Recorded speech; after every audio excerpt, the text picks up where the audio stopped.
On a quiet Sunday morning in Lagos, a journalist sat down to breakfast. A steaming cup of tea, a warm buttered roll, and a package. A package that, when opened, exploded, tearing through his body, shattering his home, and sending shockwaves across Nigeria.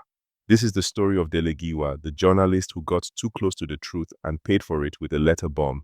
Now, who was Dele Giwa, and why did someone decide that he had to die? And more astonishingly, that a regular bullet just wouldn't be enough.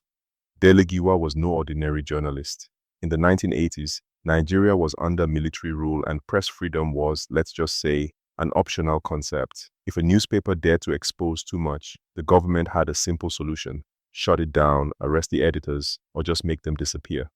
But Dele Giwa, he didn't care. He co-founded Newswatch, a magazine that did the unthinkable.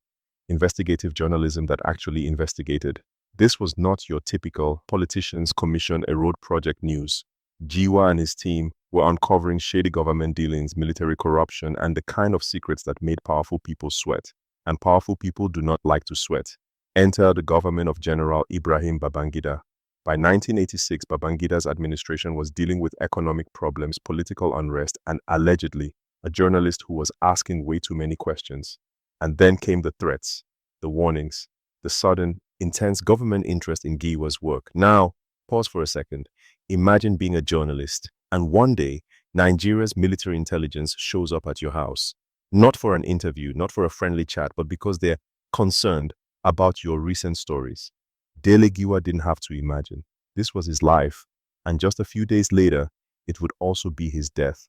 The story that really put a target on his back was a report on how the military government was planning to introduce laws that could turn Nigeria into a full police state.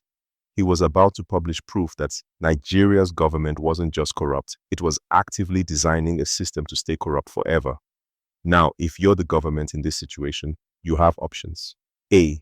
Ignore the guy and hope the story dies down. B. Arrest him on some cooked-up charges. C. Take him out permanently.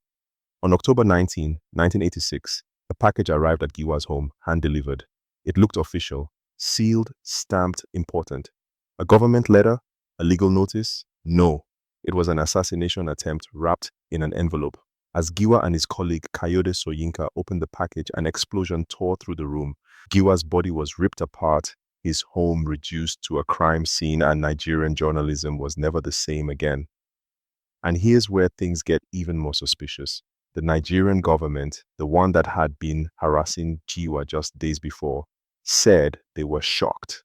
Shocked, I tell you, that such a thing could happen. Their official response? We'll investigate. Spoiler, they didn't. Instead, theories flew around. Some blamed Babangida's regime. Others pointed fingers at military intelligence. And then there was the classic foreign enemy's excuse because, of course, an external force wanted to kill a Nigerian journalist who was writing about internal corruption.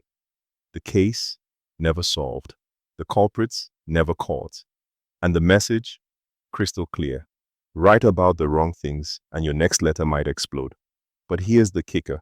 This wasn't just about Dele Giwa. It was a warning to every journalist, every activist, and every Nigerian who thought they could challenge power. Yet, decades later, we're still talking about him. His work, his courage, and the questions he asked still haunt the powerful. Because at the end of the day, you can kill the man, but you can't kill the truth. As for the question of who killed Dele Giwa, well, the real question is, does the answer even matter? Because in Nigeria, we all know the truth. We just don't say it out loud.